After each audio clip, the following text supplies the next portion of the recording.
Are you excited to be here tonight? Absolutely. All right, Shall we let's do get it? it going. We got it 5:05 and I'm ready to start it today here. Right on then, Hector. It's all you, brother. Take it away. All right. I know we've touched on this segment in the past slightly, and this was around KPI and data review. But I wanted to circle back through the last 2, 3 weeks. We've discussed people issues and we dove into hiring the right people, firing the right people, and into then questionnaires to ask at interviews that really focused on culture and culture building, right? And so that was the last couple weeks. And so we really nailed a lot of the people identifiers. Now we want to turn into another big pain point in your business, and that's going to be your data and or lack of action around data. So today we're going to turn numbers into action, right? And then understanding underperforming KPIs and how does that make that a win for your business.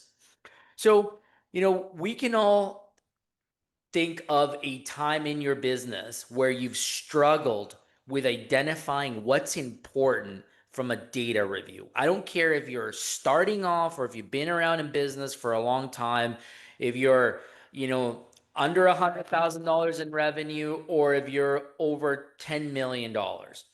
Everyone struggles to identify what's important and then how to action it. And so I'm going to give you a story that I, and Willie were part of, into where we saw the importance of lack of data not being available to us, and it turned out to impact us to the point of we were losing over $1 million. And it hurt the organization. And Willie, if you wouldn't mind sharing that story for me real quick, and then I'll get into our framework of tonight's call. For sure. Well, welcome everyone on the call, and it's nice to see you all here. And with what Hector is talking about was in my own business where I didn't have current P&L statements from month to month or even quarterly. So we were way behind on keeping our numbers up to date, and we're kind of driving blind. And then, yeah, when once we finally found out where we're actually sitting, we were way in the hole, and no wonder we weren't having cash to operate. So with that also comes where Hector, I think, will speak about is how to set up proper P&L statements and reportings where you break down stuff where we had multiple branches. So we had to break it down into each branch, each department, and so we could start making sense of it. Absolutely. So to summarize, for everybody in the room, the problem we had at Willie's was number one, timing of data. We didn't see a P&L for months after the month closed. So if you're running your business today and you most likely have outsourced your accounting to some small firm, because that's generally what happens at the beginning. Okay. Now, your accountant doesn't just work for you. So your accountant is going to be giving you reports when they feel it's important to get it to you or when they complete it. Now that's great, but it sucks for you as their client because you're not going to get that report in a timely fashion to actually action it, to make decisions based on the data. Similarly was happening to us. We would not get reports for 3 months after the fact. We'd be sitting Mhm. in like May reviewing December. And it was so painful because by then we'd already lost the money. We had no money to move forward and we didn't even know what to fix. So in today's point, we're going to talk about reviewing the data so you can take action. And the second point of this is reacting with consistency with red metrics and understanding how we're going to take some action. So, first segment of today is the importance of data. So, maybe we could go into slide one there, Willie. Thanks. So, how frequent should you be reviewing your data? Well, for me, the purpose of data is so that it's proactive. If you're reactive today, you're already losing. So make that your first note. Your information should be proactive so that you can see and forecast into the future.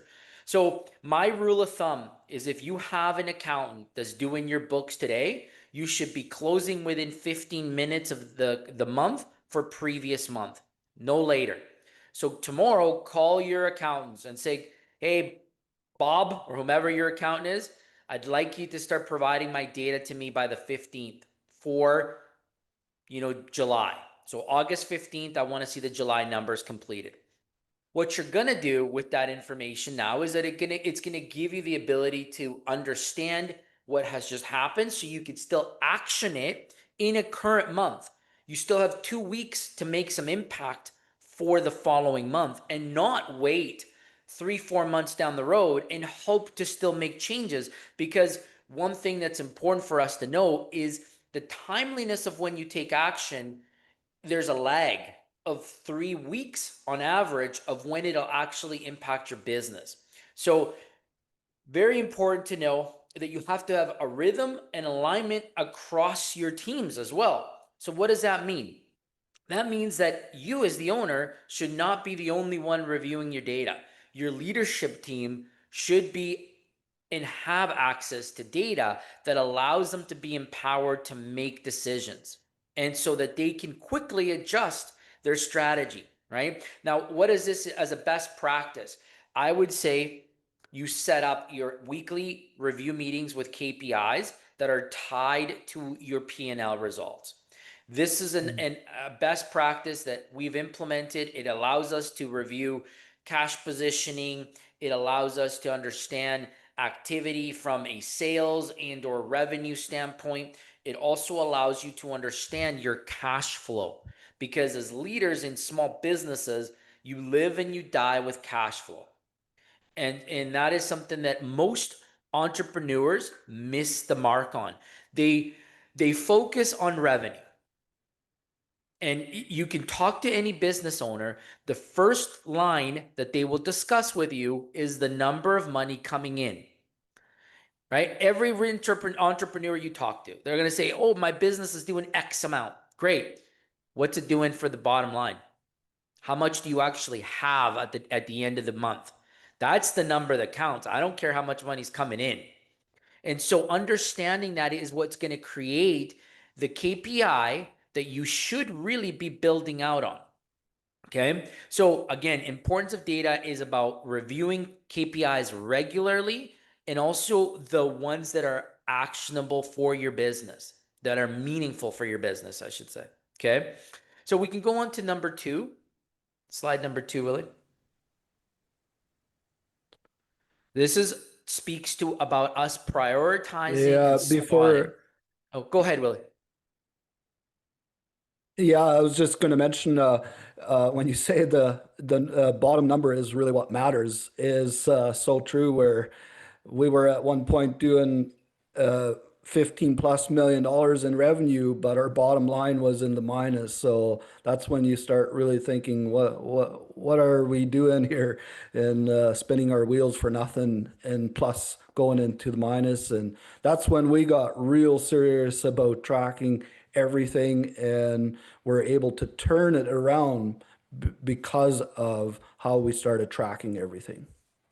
And what's important with that, Willie, is that, once you start to track, you start to identify red KPIs. But then you start to think of yourself, are these symptoms, right? Are they symptoms, or are these actual problems? Like, problems meaning, are we priced wrong? Right? Mm-hmm. That's a problem. You may think, hey, I've captured business because my market is wide, but great job by growing your market at a cheap rate. When your labor is high, you're just going out of business. It's a race to the bottom. And so if you don't understand that as a leader and or as a business owner, then you're truly going to be impacting the way that your organization is going to grow, or in a negative way. So early detention prevents revenue losses, right? It's going to make sure that your team doesn't burn out and that you don't miss goals. So, but what I mean about early detection is making sure that you build out a budget, you review that KPI, those KPIs monthly on a timely basis so that you can affect the output.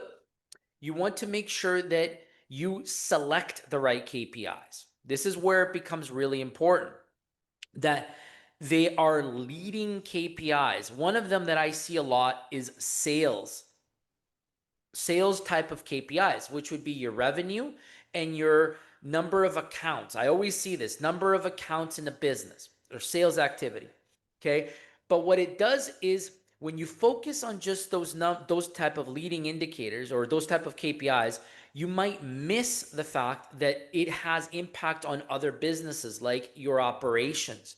If you're growing because your customer base is growing, great, good for you. But what is that doing to your operational cost? Is it staying in line? Are you also monitoring that KPI? Because if you're only monitoring growth, then you're going to, again, lose out on the bottom line. So I want to make sure that we understand how those connect and use tools like the dashboards that we've talked about previously and really start to implement them as a weekly, monthly, quarterly, and yearly review process, right? Don't just wait for your quarterly reviews because a lot of people will say, oh, yeah, I get my statements and we review them once a quarter. If you're doing that today, you are driving blind. I can guarantee it. Your business will eventually suffer a financial crisis. It may not happen today, but it will eventually happen because the frequency in which you're reviewing your financial data is not good enough. Okay. So I'm going to say that in reality, you should be looking for trends. You should be looking for 4 to 6 week trends and understanding the variances of them. I have a rule of thumb that I say 3 reds in a week, or sorry, 3 reds in a row is an automatic topic for us to discuss and solve in your weekly reviews. So if any KPI that you're tracking, if that's a goal around sales or around productivity or around cost measurements or cost savings or hours worked, all of those 3 reds in a row, it's an automatic leadership team discussion. And what are we doing to solve it? So another best practice around identifying underperforming KPIs early and taking action. Okay. Willie, you could probably speak to that one. I mean, that was one that I know we certainly hit on hard, and you were diligent about asking questions when we started to say 3 weeks in a row, and you would say what's the action to fix it. So can maybe remind the team here of how aggressive one as a leader and owner has to be around these ones. Yeah, for sure. That's something that you have to actually be serious about and willing to do what it takes to change those numbers. If once you start reporting and the numbers show a different picture than you want the outcome to be, yeah, you really have to take action. So I think that's the point that you're actually going to talk about a little bit. But sometimes you want that action to kind of take itself or by itself, but it doesn't. So you have to sit down and say, what are we going to do starting today differently? And so really taking action on that KPI. Absolutely. And that's exactly it. You set it up well for me for segment 3. So let's move into that one. Okay. So this now speaks to getting to the root cause. So, right, you said, hey, what do we need to do differently to get to getting actionable results here that are going to make impact? Well, I start with asking why 5 times to truly identify the root cause. So this KPI is in the red. Willie, why? Well, we had late delivery last week and our product came in late, so it impacted our labor force on getting the job done. Why? Why was it late? Well, the trucking company just missed it. Well, why? How did they miss it? Well, the reality was that we didn't order it on time. Oh, okay. Why didn't we order it on time? Well, we didn't Mm. get the forecast until very last minute. And so therefore, when we went to order it, it backtracked with the trucking company. Why didn't we get the forecast out on time? Well, we never set up the call with the vendor or with the customer, so we were rushing to it. Okay, there's the root cause. We failed to plan to get this sales booked, and therefore you could see the domino effect that it had, impacting into a late delivery, which caused our team to go out late. They were inefficient, and it cost us more money on the job. There's the root cause. Did everybody see how that worked? Mm. Okay. And that's the power of asking why 5 times until you get to the root cause. And it's because what you want to do is you want to find the process gap, not like to blame anybody. You just want to find out what's the process gap, or is this a behavioral problem or pattern? Is this something that an individual has now continued to do because it feels comfortable for them to leave it to the very end to do these tasks? Or is it that we don't have a process that this individual can follow? Now, what you've done by asking those questions and getting to the root cause is that you avoid the blame game, and your goal is again clarity. You want to get to the clarity point of it. You don't want to be a blame game. And you also do this with the person that is closest to the issue, because they're the ones that know. I'm not going to ask, the salesperson to tell me about a procurement problem, because Mm. they're not the ones that order the product. They just sell it. So you have to make sure you really involve the right owner and not just make assumptions on your own on what you're from what you're seeing. You want to ask the right people. Now, here's important. Data doesn't lie. Mm. Data doesn't lie. I had a conversation this week with our CFO at Northwest Tank Lines, and we were talking about specifically the utilization on our equipment and the impact that it's had on the bottom line. And and in conjunction, what it did is it also tied to a growth segment on what we call spot work that's not tied to a contract. It's like activity where a customer calls and says, I need a truck now, and or I need a truck these dates, can you handle it?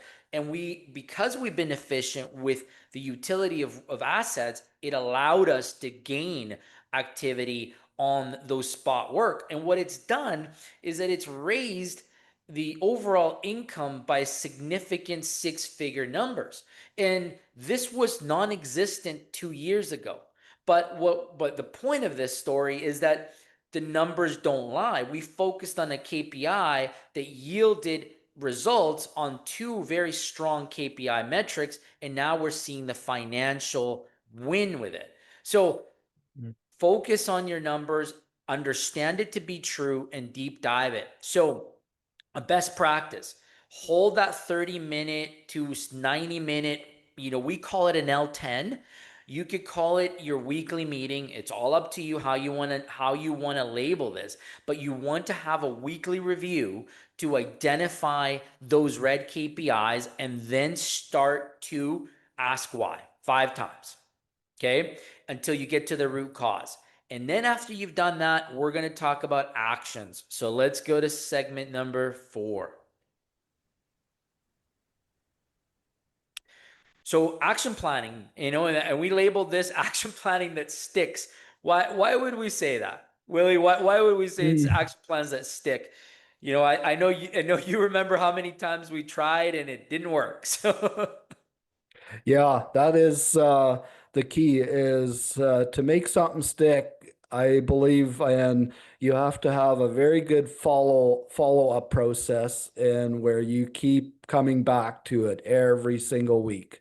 that's And it. and then the people then also having a person assigned to that a KPI that is accountable for it, and now you know who you're going to if it's not sticking. Exactly. That's exactly it allows you consistency in the process and ownership and accountability. So that's why sticking to this action planning is so critical, right? It also allows for deadlines and defined success. What does success look like? What is the goal we're trying to achieve? It's not just simply get it to from red to green. It's what is the green? What does green Mhm. look like? And for how long can we have it as green? So what I often struggle with is teams that see red and take no action. They make no decision. Mhm. And what I hear often is they're afraid of making the wrong choice. I'm going to challenge this group that if you have 3 weeks in a row of a red KPI or 3 months in a row, I don't know how you're measuring your data today or reviewing your data, take action. I don't care what it is. I don't care if it is, unpacking the KPI and saying we're gonna, put some more process in it. We're going to have somebody else manage it, or we're going to remove the person managing it. I don't know. I don't know what your action will be, but not taking action is worse than just living with that KPI because in the red, because it's gonna continue to fester and get worse. So once you have your KPI owner and your consistency, as Willie stated, you're going to go through your root cause analysis and you're going to create 1 to 3 actions to tackle that KPI. That's the best practice on how to ensure that you actually get consistency. Why is 1 to 3? Because you may not hit it right off the bat with the one action.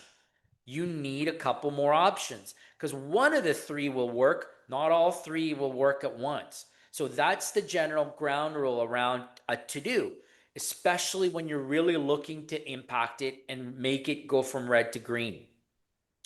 And then, as Willie said, do your follow up. Every single week, come back to it. Ensure that the to dos that you've implemented start to actually work. So don't just assume because you did it once, it's done and over. It's one that you're going to have to review over and over and adjust in some cases. Again, a sales number as an example, you might have a target to grow your business to a certain dollar amount, and once you achieve it, now it's time to change that KPI again to allow for the next phase of growth. So reviewing it, setting your KPI owner, your root cause analysis, your 1 to 3 actions, deadlines, and expected outcome is how you're going to get action planning that sticks. So that's what we wanted to make sure that we had covered on this. Now, here's a bonus tip. Once you achieve that KPI from red to green, celebrate the turnaround. Mhm. Okay. Celebrate the win. Talk to your individual about their successes and what did they learn about it. Why am I saying this? Most organizations skip this part. They get it to green and they move on. Well, you're failing to doing that now does not reinforce the repetitive behavior that you want to set with your team. So by you thanking them, by you celebrating them, it creates an emotional attachment to that activity. So it reinforces action over excuses. So I want to make sure you hear that. It reinforces actions over excuses. It's no more the blame game. It's, hey, we did this, so we got this result. So that's a bonus tip that I wanted to add when it comes to action planning that sticks and ensuring that you're building, again, a sustainable and effective culture that allows for wins in your organization. Okay. And now moving on to segment 5, which is tying into building that culture of accountability, right? As you can see, there's always a theme of culture tying into success, Mhm. right? It's not just you, it's a team. And because we're humans, we all have to work together. And there's no one organization that's been successful by one person. So, one of the things that I see quite often in underperforming teams is they hide their red KPIs. They don't talk about it. Okay. They normalize KPI conversations as like, it's okay. We're in the red today, or we're in the negative in our cash flow. It's okay though, because we're going to be fine.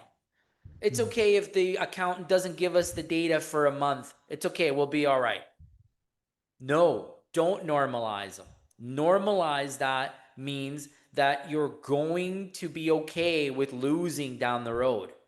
Teach your team that being off target isn't failure per se, but it's lack of action. And because of the lack of action, we now are in trouble and we need to get better at this.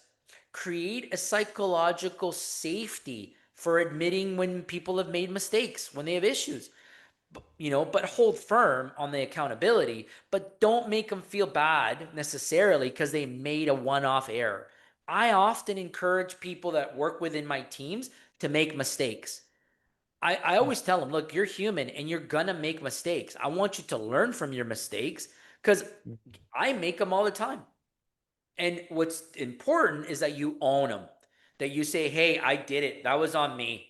I missed pressing the button. I didn't order that as when I was supposed to, but I'll remember next time not to do it again. That to me shows accountability. It owns that individual, owns the mistake, and they can move forward. And you as a leader, you can move forward with it. Okay.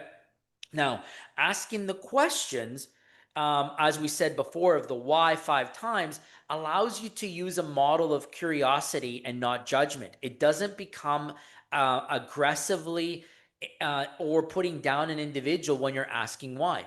It's simply why. Like, I don't understand. Help me understand. Like, why? How did that happen? Oh, okay, this reason. Okay, I get it. But why? Like, how did that happen again? And just by asking why, it's not like you're necessarily putting that person down. You're just simply trying to find the root cause. And you're not saying, like, you did it. Like, this is on you, Bob. Why didn't you? What happened, Bob? Like, how come, this failed? It's just help me understand how it happened. Why? Walk me through the process. Stay grounded in your meetings as well as really important about building accountability. And what I mean by that is staying focused. Don't go off track into historical data points or activities that are no longer relevant to why that KPI is in the red. I often hear from teams talk about stuff that was happening 2 years ago. Like, that's no longer important. It's about the now. It's about what's happened in the last 30 days. If it happened 6 months ago, good. It stays in the past. It's no longer current. So important that we make sure we communicate that, we create the right culture around the KPI check-ins weekly. We have our stand-up huddles, as I talked about that earlier in our sessions that we've had in the last month and a half, and that we celebrate wins and we again talk about publicly the red and the green. We don't hide around the reds and make it feel like it's normalized for them to be in the red. We take action, we allow maximum of 3 data points in the red, and then we deep dive it. It's like, why, until we find 1 to 3 actions to correct it. And then we circle back next week to do it all over again until we build consistency. So I hope everybody's sort of seeing how the wheel sort of turns when it comes to data review by selecting the right KPIs, the right focus, the right strategy, and then the right culture of accountability to make sure that you're turning that red into a green. So again, as we move on to our final segment, I just want to talk about. Go ahead, Willie, if you want to just move that over to. Thanks. Yeah. There we go. One thing I was gonna add a little bit here. Sure. Yeah, go for it. Sure. Building the culture, and I was thinking on what I think every business should focus on is building a culture of ownership. And what I mean by ownership is I think a lot of times us as owners even we have this, we hope it's going to work out, and we don't say anything. Or we or I'm just kind of speaking to my experience where I was hoping in my mind, and I'm telling myself these stories in my mind. Oh, I just hope it's going to work out, but not really taking any action. And when I say building a culture of taking ownership, if you as the owner isn't going to take ownership and do something about it, nobody else will. So it has to come from the top down of taking ownership and taking action and leading the way. So Absolutely. And that's key, Willie, because it goes directly into my final segment, which is about taking action and really not waiting for your boss. If you're leading the department, don't wait for your boss to tell you it's in the red and go fix it. Don't be that owner that is thinking my team is going to handle it and they're going to make it go to the green.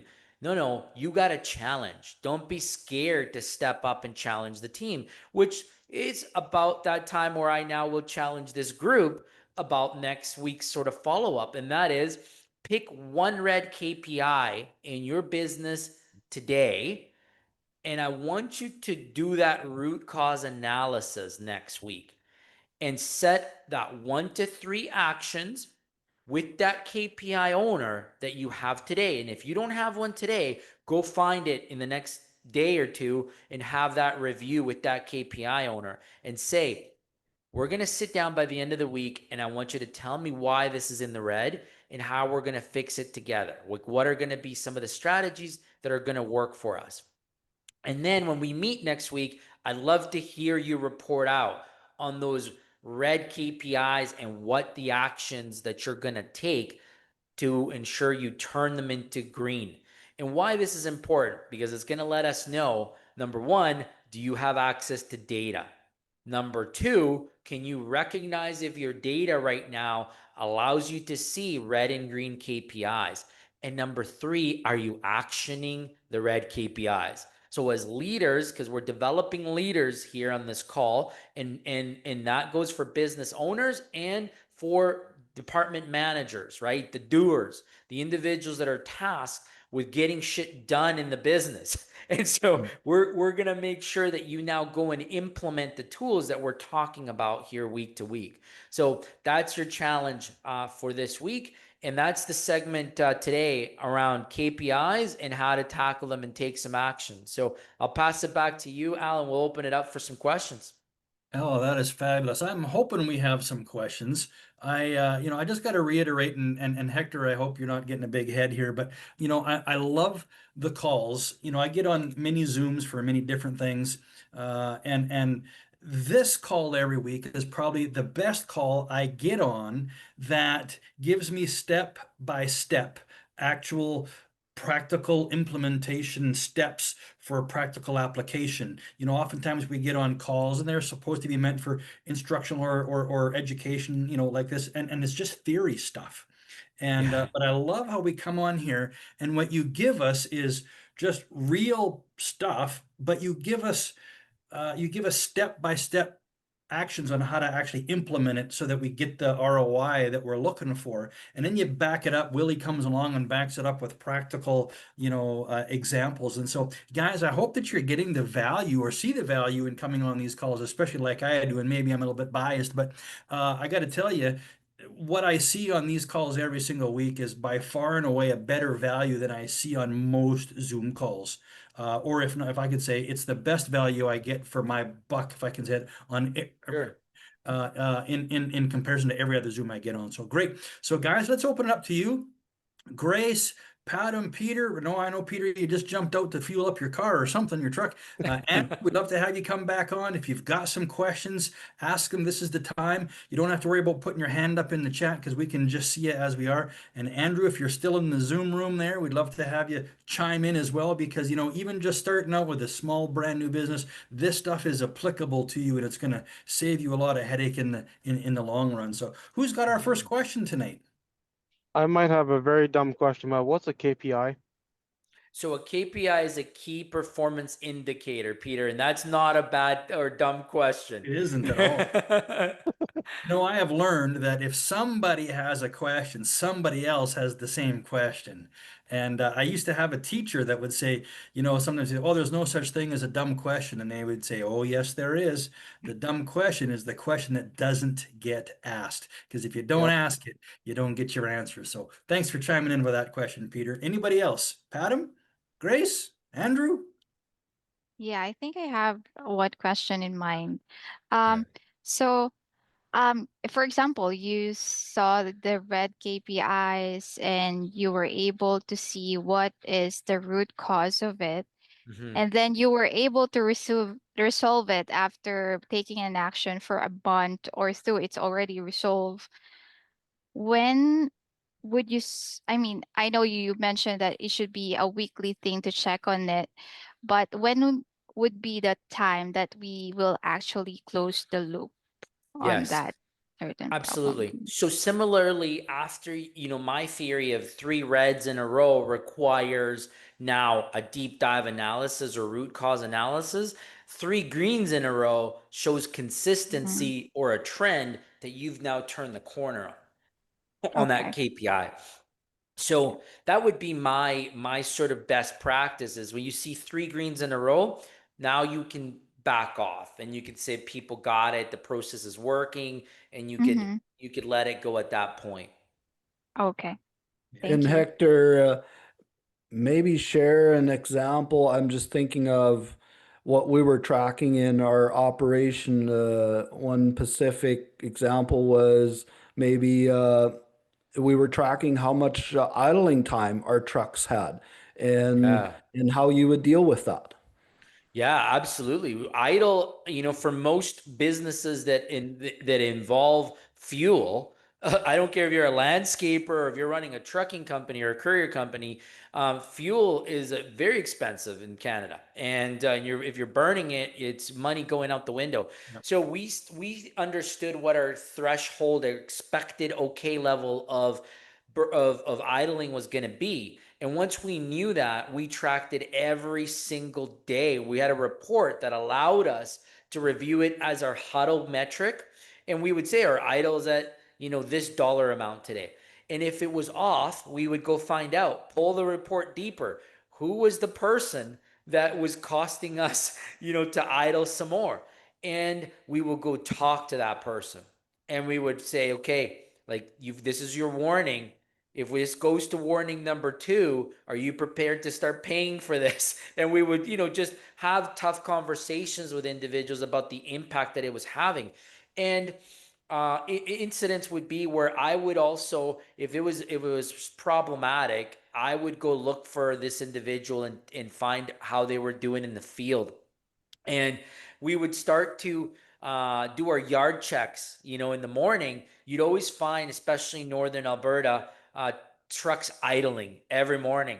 And so we would go out and we would pull the keys from all the trucks that were idling, and we would go hide in the office. And then the driver would show up and be like, I don't have the keys. What happened? Oh yeah, we got your keys. You were idling, and so now we have them here. And it just enforced that really tough conversation to make sure it was happening. Right now, I get it. A lot of you are not always able to see it in the yard, but the behavior can still be applied at a distance. You could see it and call that person and say, "Hey, I noticed you were idle. Threshold was way above.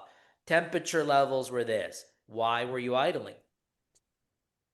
And And now you can start. I Yeah, go ahead. remember when we before or when we started tracking it, our idle time versus driving time was like 60, 70% idle time.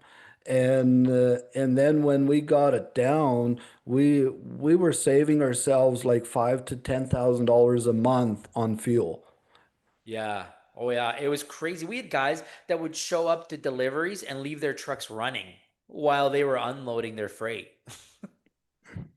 all the time. Yeah, yeah. And this could be something, I know, like there's a couple landscape companies here. Folks, your people are doing this. I can guarantee it, they're doing it. it doesn't just happen in the winter, because in the summers they want the AC on. So if you think it's only a winter problem, it's not, right? And in similarly, like if you have long haul drivers, they pull over to take their naps, they're gonna be idling as well to have their equipment running.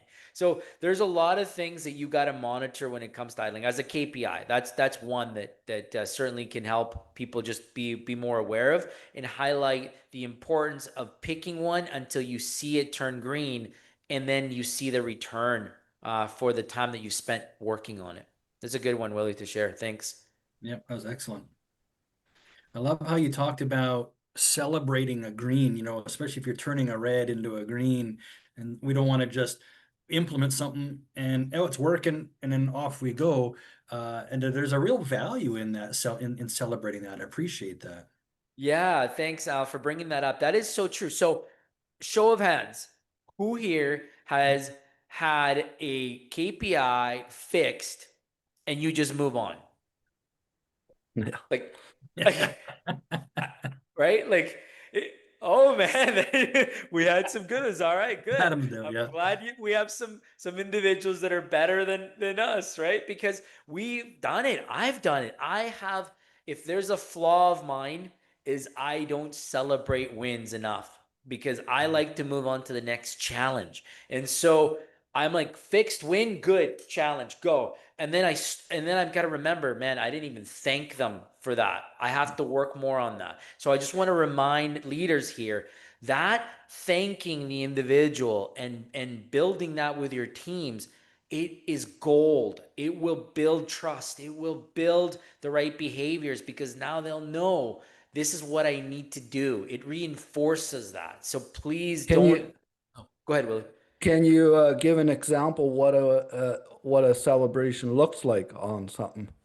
Yeah, a great tool that we did at Willie's Trucking was we had a thank you card, and it was so good. It was a thank you card with the leadership team all signed it and gave it to that individual. In some cases, it included a gift card. In some cases, it didn't. But it was just a handwritten thank you card that said, we really appreciate that you were part of this solution and that you did these things, and that's all, but it's reinforcing that it was noticed, appreciated, and that the behavior is now like expected to continue because it was shown to be available within that skill set, within the individual skill set.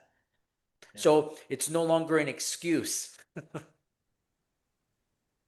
Yeah, I think back to some of the other companies, bigger companies that I've had and owned and ran.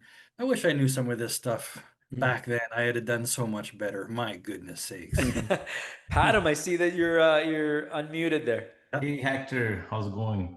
Good, good. I'm in El Salvador today, Adam. Oh, is that right? Wow, you're lucky you're on a vacation. We are working. Hector, you mentioned 2 reds in a row.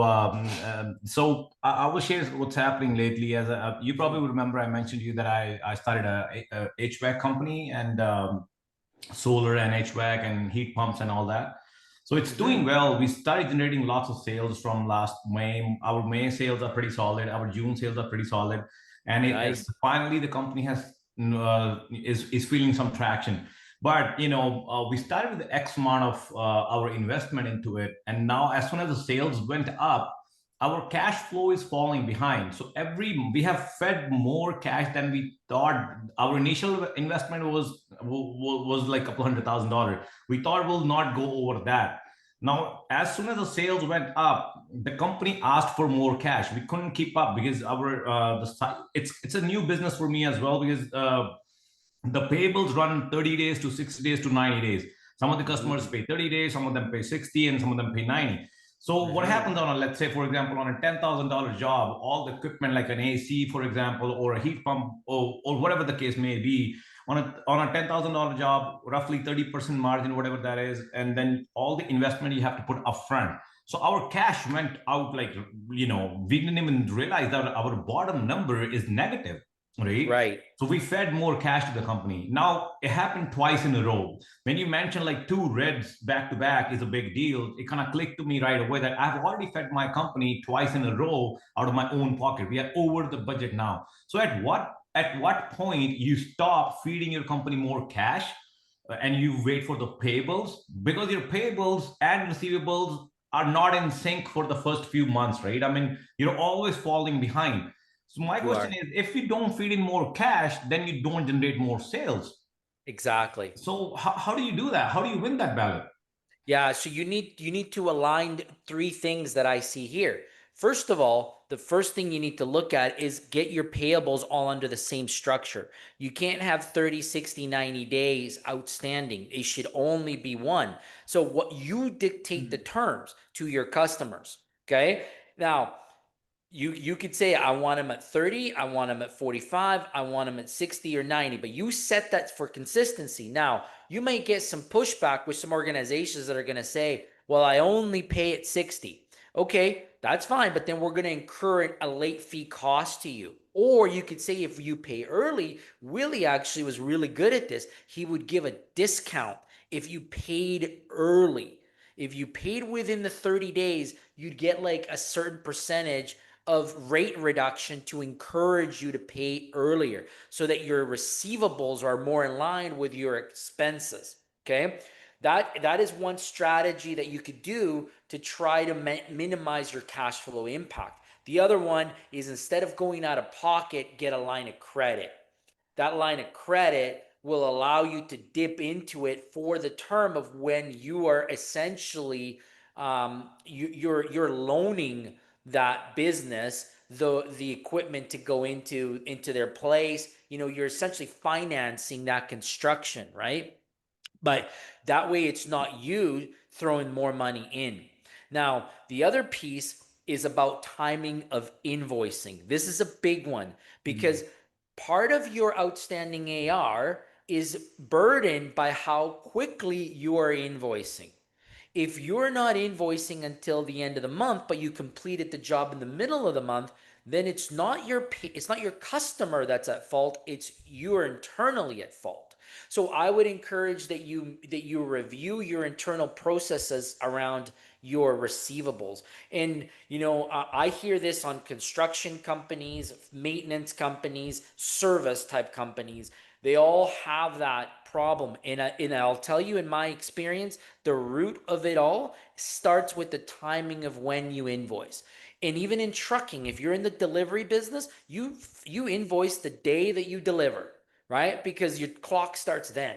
And that's what we do. Like the invoicing part, we figured out, like we have to invoice the day we do it. If we are postponing it next week or end of week or end of month, then it's a lot of catch up to play. I mean, that's a losing battle. You cannot win that. But I think that's a great idea to put some incentive to pay like within 30 days, like give them an off or give them some discount on the next job or something like that, right? That's a great idea to have.